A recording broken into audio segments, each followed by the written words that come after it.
मैं रवि कुमार, स्वागत है आपका रैनशा आईएएस में। जेपीएससी से कुछ महत्वपूर्ण अपडेट्स आए हैं, उसी को मैं आपके साथ शेयर करने को जा रहा हूं। साथ ही हम लोग चर्चा करेंगे कि जेपीएससी की जो सिविल सेवा परीक्षा है, इन सारे अपडेट्स का क्या इफेक्ट्स उस पर फ्यूचर में पड़ेगा। ठीक है, उस पर भी एक विस्तृत विश्लेषण हम लोग करने वाले हैं आज, इसलिए आप वीडियो पर बने रहिए और अच्छी तरह से इसको सुनिए। चलिए आगे न्यूज को देख लिया जाए। देखिए, जेपीएससी के द्वारा 2 रिजल्ट को जारी कर दिया गया है। उसमें से एक प्रारंभिक परीक्षा का रिजल्ट है और दूसरा मुख्य परीक्षा का रिजल्ट है।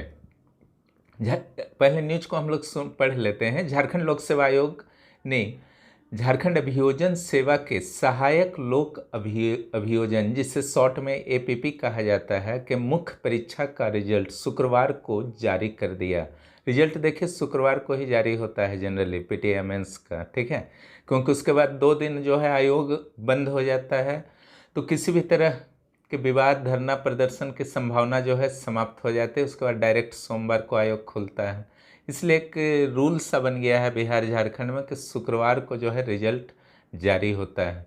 आयोग द्वारा 28 जुलाई 2019 को प्रारंभिक परीक्षा का आयोजन किया गया था, जबकि मुख्य परीक्षा का आयोजन 5 से 8 जनवरी 2020 को 2 पालियों में ली गई थी। कुल 143 पदों के लिए आयोग ने अप्रैल 2018 में योग्य उम्मीदवारों से आवेदन आमंत्रित किया था। मुख्य परीक्षा के बाद 50 अंक का साक्षात्कार होगा। साक्षात्कार के लिए मिले कम उम्मीदवार। एपीपी नियुक्ति नियमावली के अनुसार मुख्य परीक्षा में रिक्त पदों के 3 गुणा उम्मीदवार का चयन साक्षात्कार के लिए किया जाना था, लेकिन कई कैटेगरी में उम्मीदवार कम रहने के कारण 3 गुना से कम उम्मीदवार साक्षात्कार में शामिल होंगे। इस पॉइंट को नोट कीजिएगा। एक, प्रारंभिक परीक्षा का डेट, मुख्य परीक्षा का डेट, रिजल्ट और 3 गुना से कम उम्मीदवार। इन्हीं तथ्यों पर जो है आगे विश्लेषण हम लोग करने वाले हैं। अनारक्षित के लिए कुल रिक्ति 73 है, लेकिन साक्षात्कार के लिए मुख्य परीक्षा में 157 उम्मीदवार सफल हुए हैं, जबकि नियमानुसार 219 का चयन होना था। इसी प्रकार एससी में कुल रिक्ति 16 के विरुद्ध साक्षात्कार के लिए 8 उम्मीदवार मुख्य परीक्षा में सफल हुए हैं। देखिए, सीट 16 है और आपका साक्षात्कार के लिए मात्र 8 सफल हुए हैं। एसटी में कुल रिक्ति 42 के विरुद्ध 13 उम्मीदवार ही मुख्य परीक्षा में साक्षात्कार के लिए सफल घोषित किए गए हैं। यहाँ भी स्थिति तो और बुरा है। बीसी 1 में कुल रिक्ति 7 के विरुद्ध 10 उम्मीदवार मुख्य परीक्षा में सफल हुए हैं, जबकि बीसी 2 में कुल रिक्ति 5 के विरुद्ध 6 उम्मीदवार ही मुख्य परीक्षा में सफल हुए हैं। हर कैटेगरी का हाल जो बुरा है, general, SC, ST, BC 1, BC 2। चलिए अब दूसरे रिजल्ट की हम लोग बात करते हैं। यह है अकाउंट ऑफिसर के प्रारंभिक परीक्षा के रिजल्ट। जेपीएससी के द्वारा नगर और आवास विभाग में अकाउंट्स अफसर के 16 रिक्त पदों का नियमित नियुक्ति के लिए आयोजित प्रारंभिक परीक्षा का रिजल्ट जारी कर दिया गया है। नियुक्ति नियमावली के तहत रिक्ति के 10 गुना उम्मीदवारों का चयन मुख्य परीक्षा के लिए किया जाना है।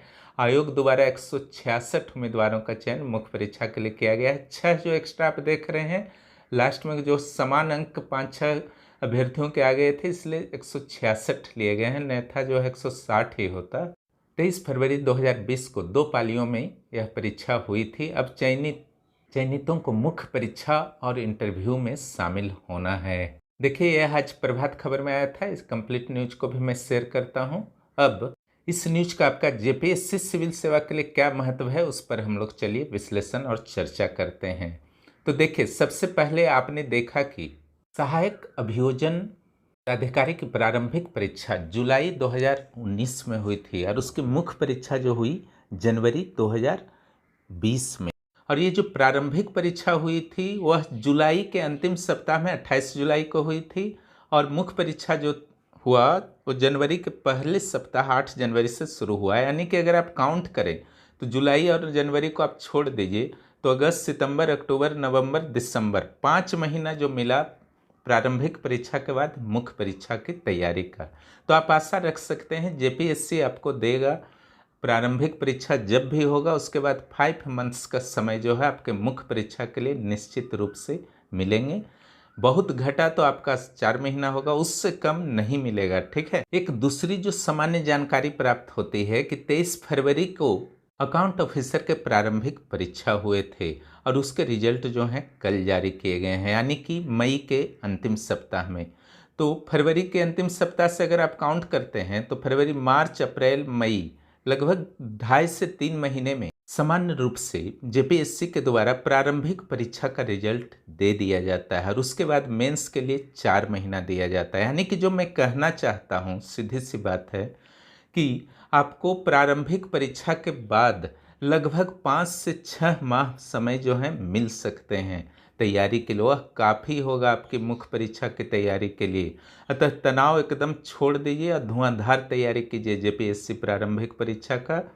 और अगर आप 100% कन्फर्म हो चुके हैं प्रारंभिक परीक्षा के प्रति, तो मुख्य परीक्षा के एक पेपर को आप तैयारी शुरू कर सकते हैं। लेकिन 1% भी कमी है तो एकदम प्रारंभिक परीक्षा के पीछे हाथ धो करके पड़ जाइए, क्योंकि कंपटीशन बहुत टफ है। प्रारंभिक परीक्षा ही नहीं पास कीजिएगा तो मुख्य परीक्षा का तैयारी सब धरा का धरा रह जाएगा। इसलिए प्रारंभिक परीक्षा में किसी भी तरह का कोई भी जोखिम जो है आपको नहीं उठाना है।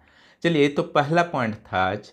चलिए दूसरे पॉइंट पर आज बात करते हैं, जो आज के न्यूज से निकल के आते हैं आपके जेपीएससी सिविल सेवा परीक्षा के लिए। यह पॉइंट थोड़ा सा मज़ेदार है और आपके लिए कुछ सकारात्मक भी है और कहीं कहीं नेगेटिविटी भी है। ठीक है, कहा जाता है ना कि पदों की कमी नहीं है, योग्य लोगों की इंडिया में कमी है। ठीक है, उसी चीज, उसी तथ्य को, उसी कथन को जो है चरितार्थ करता है एपीपी का रिजल्ट, लोक अभियोजन पदाधिकारी के मुख्य परीक्षा का रिजल्ट।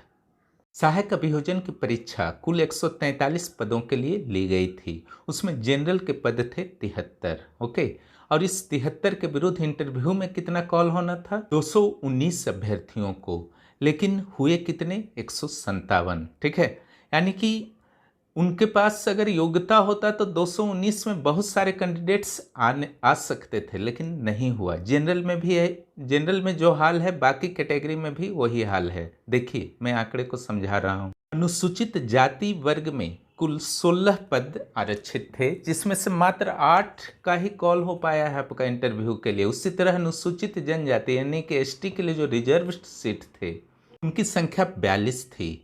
और एसटी उम्मीदवारों का कितने उम्मीदवारों का कॉल हुआ? तो ओनली 13। उसी तरीके से अगर BC1 और BC2 की बात की जाए तो BC1 के कुल 7 पद आरक्षित थे, जिसमें मात्र 10 का इंटरव्यू कॉल हुआ। थोड़ा ज़्यादा हुआ है, चलिए गनीमत है। और BC2 के लिए जो है 5 सीट थे, उसके लिए 6 उम्मीदवारों का इंटरव्यू कॉल हुआ है। ये भी थोड़ा ज़्यादा हुआ है, लेकिन 3 गुना होना चाहिए था ना। ठीक है, 15 होना चाहिए था, 6 ही को कॉल हुआ। तो यही मैं समझाना चाह रहा था इस इंटरव्यू कॉल के सिस्टम से कि अगर आप में योग्यता है, ठीक है, तो निश्चित रूप से आप आराम से क्लियर कर सकते हैं। सीटों की संख्या जो है कोई मैटर नहीं करता है। दूसरे शब्दों में आपका किसी से कंपटीशन नहीं है, सिर्फ और सिर्फ अपने आप से कंपटीशन है। ठीक है, कहा जाता है ना कि दूसरों को जो हरा देता है वह शक्तिशाली हो जाता है, और जब खुद को आप हरा देते हैं तो आप महाशक्तिशाली कहलाते हैं।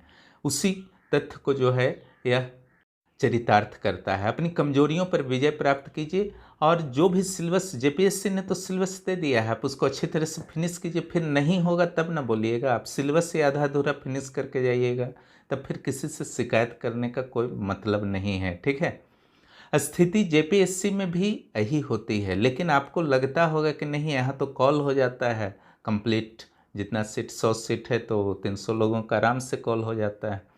लेकिन कट ऑफ देखिए कितना डाउन हो जाता है। ठीक है, आपको कट ऑफ की सीमा से बहुत आगे रहना है, चाहे प्रारंभिक परीक्षा हो और मुख्य परीक्षा हो, तब भी आप फाइनली सिलेक्टेड अपना ईजिली हो जाएंगे विदाउट टेंशन। उसके लिए आज टेंशन लीजिए, ठीक है, भरपूर मेहनत कीजिए, ताकि एग्ज़ाम हॉल के अंदर जो है आपको टेंशन नहीं लेना पड़े। ठीक है, आज पसीना बहाइए, एग्ज़ाम हॉल में क्वेश्चन देख करके पसीना नहीं आएगा। इस प्रकार आपको जेपीएससी के कार्यप्रणाली से एक अंदाज लग गया होगा कि आपको प्रारंभिक परीक्षा के बाद कितने समय बाद रिजल्ट आ सकते हैं, कितने समय बाद मुख्य परीक्षा हो सकते हैं। बस यही जानकारी आपको देनी थी। जो भी चैनल पर नए हैं ज़रूर सब्सक्राइब कीजिए और दोस्तों को भी बताइए। वीडियो देखने के लिए बहुत बहुत